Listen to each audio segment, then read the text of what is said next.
Week number 2 of season 10 has arrived, and the show is stopping in Ontario, Canada. This week, I will interview an entrepreneur who is leveraging 18 years of experience in business strategy and marketing, who is committed to cracking the code on what makes a business innately interesting and worth mentioning. Welcome back to That Entrepreneur Show. I'm your host, Vincent A. Lancy. It doesn't matter if you are starting or scaling your business, this is the perfect podcast for you. Each episode, I interview a different entrepreneur from around the country and across the globe. They will take you through their story and help you learn from their successes and lessons learned. What an incredible episode ahead, and I am excited to learn more about this journey. This week's episode and journey are brought to you by Podcast Alley, an incredible company that helps you land interviews, and you can find their link in the episode bio. After today's guest spent her corporate career feeling, as she describes, like a square peg in a round hole, our latest guest now helps service-based entrepreneurs position their businesses as one of a kind in their field for higher visibility, impact, and earning potential. She is the founder of Realize Your Brand, a high-touch business consultancy, and the creator of the Substantial Branding Method, an approach that transforms your growing business into the legacy-level brand that you uniquely are meant to create. In branding, Lisa found the work that she was made to do, and her mission is to help you do the same. Allow me to now bring her on, Lisa Haggis. Lisa, thank you so much for joining. Thank you so much for having me. I'm really excited to be here. Me as well. Would you mind introducing yourself to our listeners and sharing part of your story before we dive in? Yeah, sure. Well, you've already said so much. I'm really all about helping people succeed as their authentic selves. And the way that I do that is by helping them create a business that is authentic, that is innately interesting, and that is worth mentioning, because I think that if you get the foundations of your business right, your messaging right, marketing should be easy. And I know so marketing that's what I'm all about. Marketing is super important. I can't wait to have more of a budget to bring on more of a team to help me there. There's a lot of businesses out there. You have to find a way to separate yourself. And that's what you do now for companies. You describe it as your passion, which is great.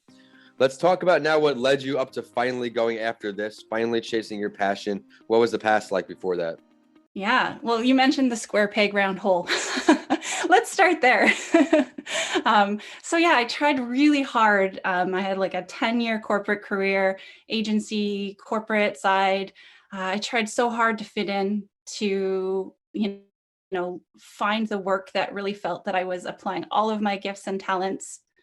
And just kept hitting walls, just kept getting, shoved into these pigeonholes that felt like they weren't me, and also felt like I had to be something that I wasn't in order to get the check marks and the approval. And so I actually encountered an article one day on personal branding.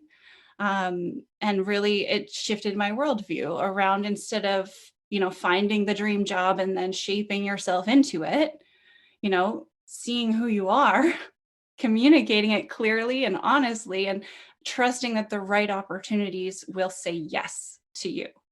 And so taking that angle, it applies to business too. It applies to any size business. And so I was super interested in branding. I had done a lot of work on the marketing side where people were asking me to, bring in clients, bring in customers, do my magic. But I was seeing that they didn't have strong brands. They didn't have anything interesting about them. And I decided I wanted to be earlier in the process where I could really help them make decisions around their offerings, their methodology, who they are as a company, that makes the marketing easy because it actually makes them interesting and worth mentioning. And so, when it was clear that I wasn't going to be able to carve that out for myself in a corporate position, this was over 10 years ago now, it was clear that I had to do it on my own. I had to make my dream job. And so it wasn't so much that I wanted to own a company, it was that I wanted a career that fit me perfectly. And I believed I could make it happen. You said a lot of great things there and a lot of values ahead. I can tell. You mentioned not worrying about the perfect dream job, but what job is meant for you. And that's so important, unless this is your first episode, which I'm grateful for you then giving us a chance. Thank you. You know my story of leaving finance, the job I thought I always wanted. And it is for some people. What is for some isn't for everyone. I do love the art of finance, but I just wasn't happy. And it was more of who am I doing this job for type of thing, and scaled back, found this job, and we're going on 8 years of entrepreneurship, just starting to get some mud in the tires, you could say. But you've been on your own for a little bit now. What are the hardest parts of being by yourself? Okay. So the hardest part for sure is the mind game, the being able to hold on to that confidence, that self-trust, that like not second guessing yourself Mhm. at every turn. And I've definitely spent, years of my entrepreneurial journey backtracking and staying stuck. And it all really like it has always stemmed from forgetting that I'm the authority, thinking somebody else has the answers, and I just haven't found the right person yet to point me in the right direction or reinforce, what I was thinking. And so for me, really, the hardest part has been staying confident, leading my Absolutely. own self and being brave that way, because that takes a lot of bravery when other people don't necessarily see it the way you see it. Which is most of the time in entrepreneurship. Hmm. You learn to get accustomed to people doubting certain things because it's not the norm. It's not, people don't think it's feasible because it just doesn't seem easy, I guess. And Totally. yeah, Yeah. Yeah. And I think that the key in entrepreneurship is that your ideas don't sound like everyone else's. So you can see how that can really dull your advantage if you need people to be agreeing and nodding with everything you say. You're going to end up generic. You're going to end up holding back, and you're missing out on what is unique about you as an entrepreneur and a thought leader. absolutely. And we all need a great support system to survive in entrepreneurship. We need people to go back and forth with. But me starting so young in entrepreneurship, most of my direct market wasn't my target market, I could say. Everybody was doing 9 to 5 things. Now, of course, I've networked with, right now, as we're recording this, we're in the late 130s being aired. So I've connected with a lot of entrepreneurs now to bounce ideas off of like-minded individuals where we can resonate with our conversations. So it's super important. Do you find anything else difficult for you? Oh yeah. Mhm. Definitely like staying focused. So, you know, there are so many ways to get there. And I think that you can forget that they're all right. Mhm. Like that, not like choosing not to be active on a certain social media platform or choosing not to jump on a certain bandwagon doesn't mean you can't still get there. And so remembering to like stick with what's working and staying focused and avoid all, those shiny objects, that's very, very hard because like we're entrepreneurs, we think it's fun, Mhm. right? Like it's all fun to, try this way and try that way and launch this product and do it this way. Like I personally, I want to do it all. And Mhm. so restraint and staying, small in order to get big has been really difficult. There is that fear of missing out all of the time. Here all the time. Love all the points. You mentioned confidence again. Social media can take away from your confidence. For example, if your posts aren't doing well or this and that, it's important not to ever compare your journey to someone else's on social media. And especially, you have to make, if your target audience or your followers aren't in your target audience, I should say, your likes and comments aren't going to be there. So it's your job to network out, which is something I've worked on. Like I said, my main friend group weren't entrepreneurs. It wasn't content that they're going to find appealing. So I had to go out there and find ways to get my message out. If I'm using social media, I need to be using it for the right purposes. I don't use social media for socially like that. My social media is to grow my brand, connect with great individuals like you, which is how we ended up connecting. But going back through your whole entrepreneurship experience, what is one of your greatest lessons learned? Hmm. it's going to definitely feel like it's in the same vein. For me, because I'm a strategist, I lean so heavily on smart business strategies and, uh, the concrete pieces of building a business and building that business machine. Mm-hmm. And I really, I spent the first 7 years of my business were just really up and down and up and down. And I was always looking for the right strategy that was going to help me Mm-hmm. break through. Um, what it turned out to be was actually my self-esteem. I was looking for, the right marketing strategy or offering or system in my business or whatever. But the truth is that the lesson I've learned is that, if your self-esteem is depleted, which can happen after 7 years of up and down without actively doing the work to keep filling that tank, there isn't a strategy. There Mm-hmm. isn't an existing, like there's no business coach that's going to help you. There's no marketing tactic or strategy that's going to help you if you don't believe in your value, if you can't stand in your worth, Well put said. yourself out there and have your own back. So for me, that was the game changer. And when I saw it, I just had to see it, and I hadn't seen it. Yeah. So as soon as I saw that about myself, that wow, like I've really lost my confidence, like so many years out of the corporate world, struggling. And when I saw it, I was able to really do the work to regain that self-esteem. Mm-hmm. And my business changed on a dime because I had all the strategies in place, because I had done all this work. The things were just not flowing because I didn't have the self-esteem to stand like behind it. You did a lot of learning to improve that self-esteem. And sometimes that's what it takes as entrepreneurs, as any business owners. The learning never stops unless you want it to. There's always room to grow, and long days, they're supposed to be here in entrepreneurship. Some of that's got to be with learning. But if you could learn from any entrepreneur, dead or alive here, Lisa, would improve your self-esteem quite a bit from someone in a dream conversation, who would you choose? Oh, this is a tough one for me. I have to first say, I feel like I'm doing it. I feel like I'm talking to the most amazing people on a regular Yes, basis. me too. Like, like every entrepreneur I learn so much from, including my clients, Of course. including, Yes.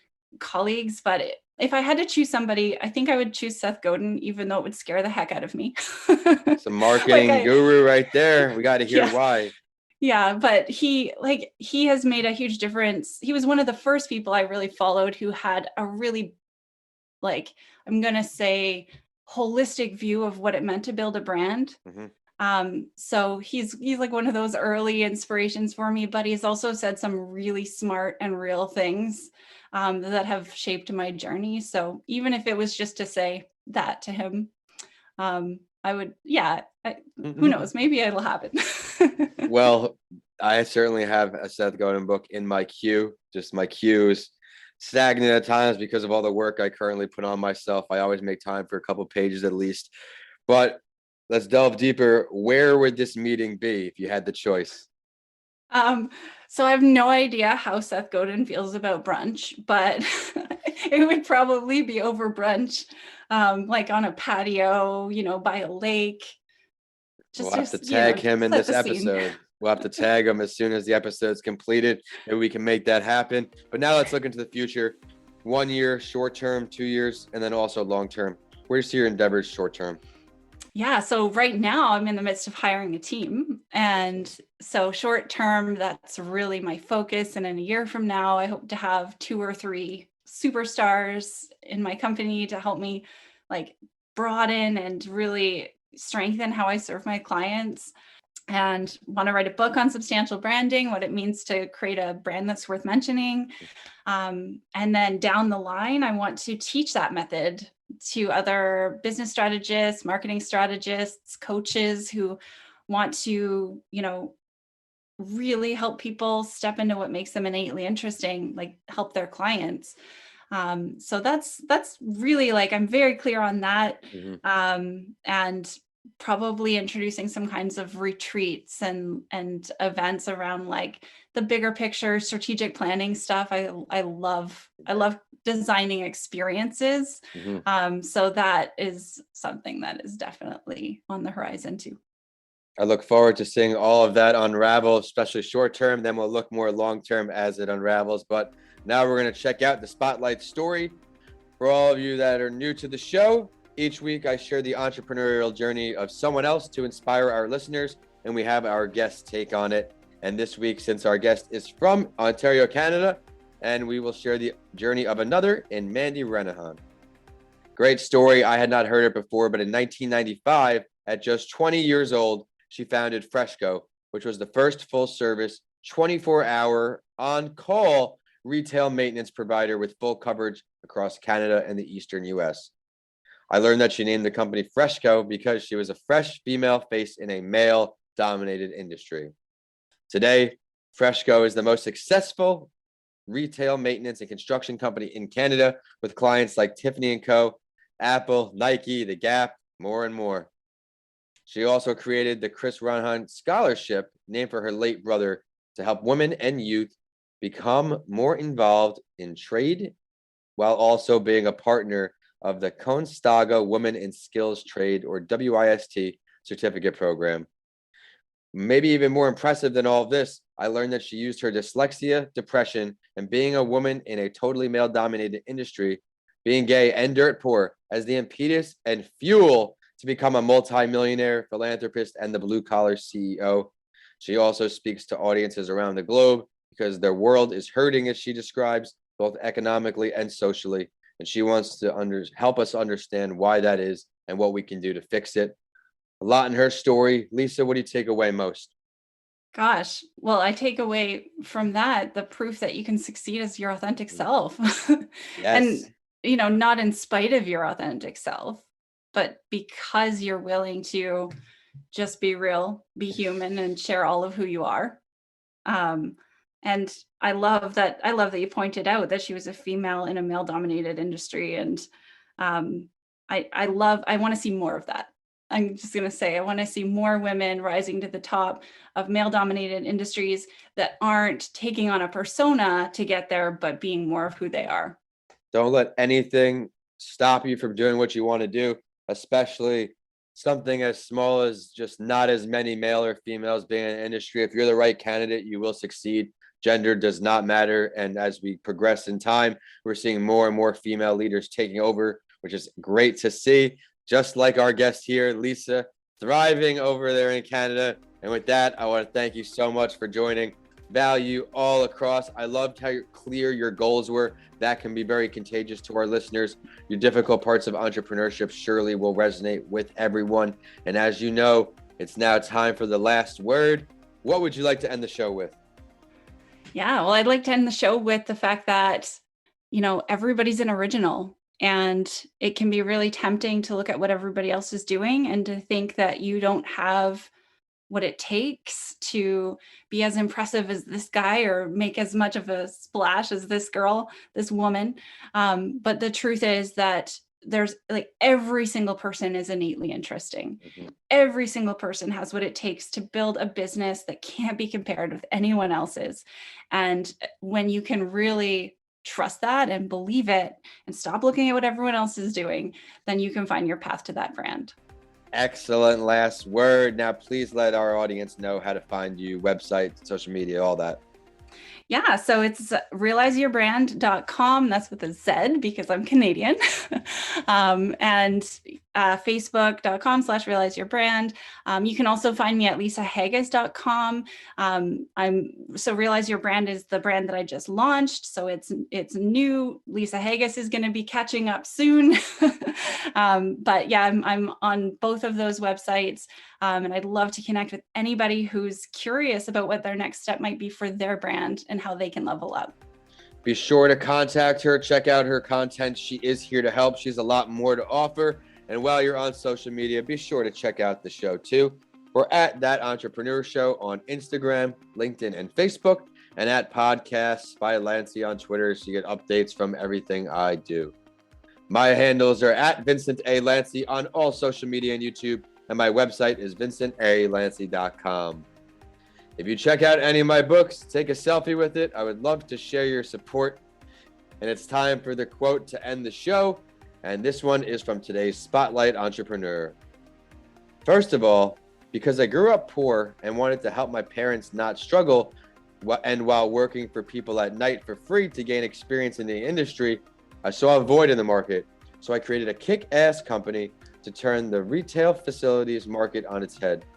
I also wanted and needed to shine light on and change the perception of the blue-collar industry.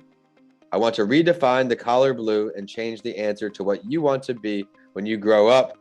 And with that, I will thank you for listening and see you on the next episode of That Entrepreneur Show.